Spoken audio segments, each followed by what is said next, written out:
सबको good morning. कैसे हैं आप लोग सभी? बहुत दिन से आप लोगों को वीडियो मेरा नहीं मिला होगा और आज हम आपके साथ फिर से बन पाए हैं। अब लगातार वीडियो में दूंगा। थोड़ा सा ठंड बढ़ गया था इस वजह से, है ना। तो चलिए हम लोग पढ़ते हैं पटना इंग्लिश क्लासेस के साथ, विपुल सर के साथ इंग्लिश, और वो भी बेहतरीन टॉपिक। ये देखिए, नरेशन। तो नरेशन जो है पहले वाले वीडियो में मैंने पढ़ाया है, लेकिन एक बार जस्ट रिवाइज करता हूं, फिर आगे बढ़ूंगा। ठीक है, टेंशन नहीं लेना है। तो नरेशन का स्पेलिंग होता है NARRATION। याद रखना, स्पेलिंग पर ध्यान देना है। NARRATION। नरेशन, नरेशन का मतलब क्या होता है? कथन। क्या होता है? कथन, बोलना है। और नरेशन जो है किस शब्द से बना है? नैरेट से। NARRATE। NARRATE। नैरेट, नैरेट का मतलब क्या होता है? विस्तार करना। क्या होता है? विस्तार करना। डिफिनेशन, जिसको हम लोग कहते हैं परिभाषा, है ना। टू नैरेट, टू नैरेट यानी विस्तार करना किसी भी साधारण वाक्य को, यानी किसी भी साधारण वाक्य को क्या करना? विस्तार कर देना है। क्या कहलाता है? कहलाता है कथन। क्या कहलाता है? कथन। यानी किसी भी साधारण वाक्य को विस्तार में कर देना ही, या विस्तार कर देना ही क्या कहलाता है? नरेशन। ओके, तो जल्दी से इसको आप लोग जो है लिख लीजिएगा बेहतरीन ढंग से, कोई प्रॉब्लम नहीं है। अब हम लोग इसमें तुरंत आगे हम लोग आएंगे और इसमें देखेंगे कि नरेशन कितने प्रकार के होते हैं। तो याद रखना है, नरेशन के दो काइंड्स होते हैं। ठीक है, एक होता है डायरेक्ट नरेशन। डायरेक्ट स्पीच भी इसे कहा जाता है। क्या कहा जाता है? स्पीच, या डायरेक्ट नरेशन भी बोलते हैं। और इसको एगो को क्या कहते हैं? इनडायरेक्ट स्पीच या इनडायरेक्ट नरेशन। इनडायरेक्ट स्पीच या इनडायरेक्ट नरेशन। इसका हिंदी क्या होता है? प्रत्यक्ष कथन। क्या होता है? प्रत्यक्ष कथन। और ये क्या होता है? अप्रत्यक्ष कथन। अप्रत्यक्ष कथन। ओके, अब देखिए इसमें ध्यान रखना है। प्रत्यक्ष, अप्रत्यक्ष क्या था? सामने, आमने सामने, यानी प्रत्यक्ष। जैसे मैंने एक सेंटेंस बताया, राम को मैंने कहा, राम कल तुम्हें मैं अंग्रेजी पढ़ाऊंगा। ठीक है, समझिएगा। तो राम के लिए मैं क्या हो गया? डायरेक्ट हो गया। वो भी मेरे लिए क्या हो गया? डायरेक्ट हो गया। ठीक है, लेकिन अगर राम मोहन को जाके इस बात को बोलता है, यहां ध्यान दीजिएगा। जैसे कि राम नाम का लड़का है, मोहन नाम का लड़का है और सोहन नाम का लड़का है। ध्यान दीजिएगा, ये तीन लड़का है। ठीक है, समझिएगा, एग्जांपल बता रहा हूं, है ना, कि प्रत्यक्ष और अप्रत्यक्ष, डायरेक्ट इनडायरेक्ट में क्या अंतर है, इसको यहां देखना है। ठीक है, तो जैसे राम ने क्या किया? मोहन को कुछ बोला, तो ये एक दूसरे का क्या है? डायरेक्ट है। ये भी डायरेक्ट है और ये भी डायरेक्ट है। लेकिन उसी कथन को क्या किया? मोहन ने सोहन को कहा, ये एक दूसरे का डायरेक्ट हुआ। ये भी इसका डायरेक्ट, ये भी इसका डायरेक्ट, ये भी इसका डायरेक्ट, ये भी इसका डायरेक्ट। लेकिन सोहन के लिए राम क्या हुआ? इनडायरेक्ट हुआ। सोहन के लिए क्या हुआ? इनडायरेक्ट हुआ। और सोहन जो है राम के लिए क्या हुआ? इनडायरेक्ट हुआ। इसी बात को समझना है। डायरेक्ट वे में कोई काम करते हैं तो डायरेक्ट स्पीच, या है ना, इसको हम लोग डायरेक्ट नरेशन भी कहते हैं। और इनडायरेक्टली अगर कुछ होने लगा तो वह हो गया एक दूसरे का इनडायरेक्ट स्पीच या इनडायरेक्ट नरेशन। कोई प्रॉब्लम है तो एकदम क्लियर करेंगे। कहीं कोई दिक्कत हो आप मैसेज कर सकते हैं और विपुल सर के साथ बन सकते हैं। अब देखिए, इसके बाद हम लोग जानेंगे अगला। तो अगला क्या है उसको मैं आपको जस्ट बता रहा हूं तुरंत।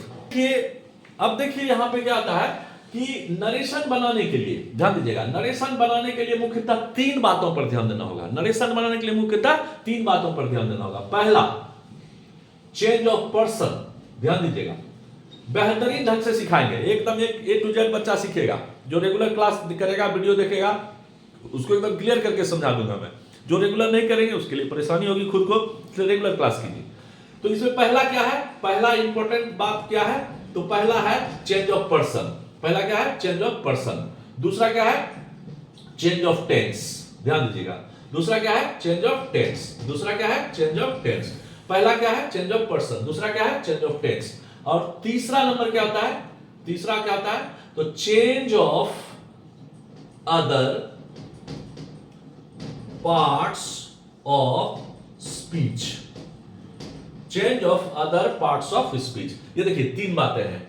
पहला चेंज ऑफ पर्सन, पहला क्या है? चेंज ऑफ पर्सन है। दूसरा क्या है? चेंज ऑफ टेंस है। तीसरा क्या है? Change of other parts of speech.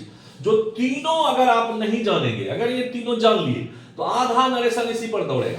ठीक है, और आधा नरेशन में फिर हम आपको सेंटेंस का अलग अलग असर्टिव कैसे बनेगा, इंट्रोगेटिव कैसे बनेगा, इंपेरेटिव कैसे बनेगा, एक्सक्लेमेटरी कैसे बनेगा, ऑब्जेक्टिव कैसे बनेगा, इस सब का अलग अलग नियम है।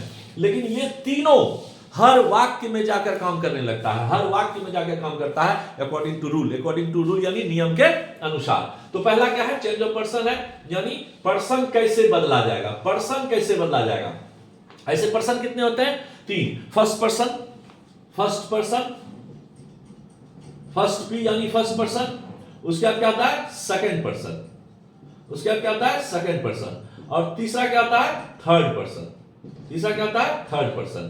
तो याद रखना है बोलने वाला फर्स्ट पर्सन, बोलने वाला फर्स्ट पर्सन, सुनने वाला सेकंड पर्सन, सुनने वाला सेकंड पर्सन, ध्यान देना है। और जिसके बारे में कुछ भी बोला जाए वो थर्ड पर्सन। फिर से समझ लीजिए, फर्स्ट पर्सन किसको कहते हैं बोलने वाले को, मैं बोल रहा हूं अगर आप सुन रहे हैं तो आप सेकंड पर्सन हैं, और जिसके बारे में बोला जा रहा है यानी नरेशन के बारे में बोला जा रहा है तो क्या हो गया थर्ड पर्सन हो गया। समझ में आ रहा है, यानी बोलने वाला क्या है फर्स्ट पर्सन, सुनने वाला क्या है सेकंड पर्सन, और जिसके बारे में बोला जाए वो थर्ड पर्सन। इसी पर फॉर्मूला चलता है, ठीक है, इसी पर फॉर्मूला चलता है। अब क्या फॉर्मूला है उसको समझना होगा, ओके, जस्ट मैं बताने जा रहा हूं कि फॉर्मूला क्या है, ओके।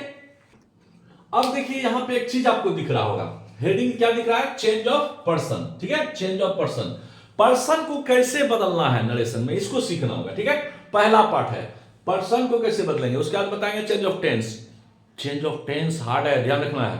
पर्सन और चेंज ऑफ टेंस इसको समझना होगा, नहीं समझिएगा आगे कहीं नहीं, मतलब नहीं समझ पाइएगा, पूरा नरेशन गड़बड़ा जाएगा। अगर इसको समझ लेना है तो नरेशन एकदम मुट्ठी में दे दूंगा, पॉकेट में लेके चले जाओ, कोई टेंशन नहीं है, आराम से सीख लो। अब आओ पर्सन की बात अगर करते हैं दोस्त, यहां फर्स्ट पर्सन दिख रहा है, ये सेकंड पर्सन दिख रहा है, और ये क्या दिख रहा है थर्ड पर्सन। तो इसको हम लोग एक लिख सकते थे, इसको दो लिख सकते थे, इसको तीन लिख सकते थे, ओके। और यहां देखिए फॉर्मूला है SON फॉर्मूला, यानी सन फॉर्मूला बेटा, ओके। तो आइए बात करते हैं, एस से क्या होता है सब्जेक्ट, ओ से क्या होता है ऑब्जेक्ट, एन से क्या होता है नो चेंज। यानी याद रखना है कि फर्स्ट पर्सन जब भी बदलेगा तो कैसे बदलेगा, कैसे बदलेगा सब्जेक्ट के अनुसार, याद रखना है कैसे बदलेगा सब्जेक्ट के अनुसार। रेगुलर क्लास कीजिएगा तभी समझ में आएगा, नहीं तो दिक्कत। अब आइए सेकंड पर्सन कैसे बदलेगा ऑब्जेक्ट के अनुसार, कैसे बदलेगा ऑब्जेक्ट के अनुसार। और थर्ड पर्सन में बदलाव नहीं होता है, थर्ड पर्सन में बदलाव नहीं होता है। अगला वीडियो में आपको पता चलेगा कि कैसे हम लोग पर्सन बदलते हैं, उसको मैं दिखाऊंगा, है ना। पर्सन बदलने का तरीका ये तो आपको दिमाग में रखना है, फर्स्ट पर्सन बदलेगा सब्जेक्ट के अनुसार, सेकंड पर्सन बदलेगा ऑब्जेक्ट के अनुसार, थर्ड पर्सन नहीं बदलेगा। लेकिन बदलेगा कैसे इसको सीखना पड़ेगा, ठीक है। इसके लिए एक चार्ट भी जरूरत होगा, जिसको कि आगे हम आपको बताएंगे, अगली वीडियो में मिलते हैं फिर, ओके। सबको राम राम नमस्कार, थैंक यू।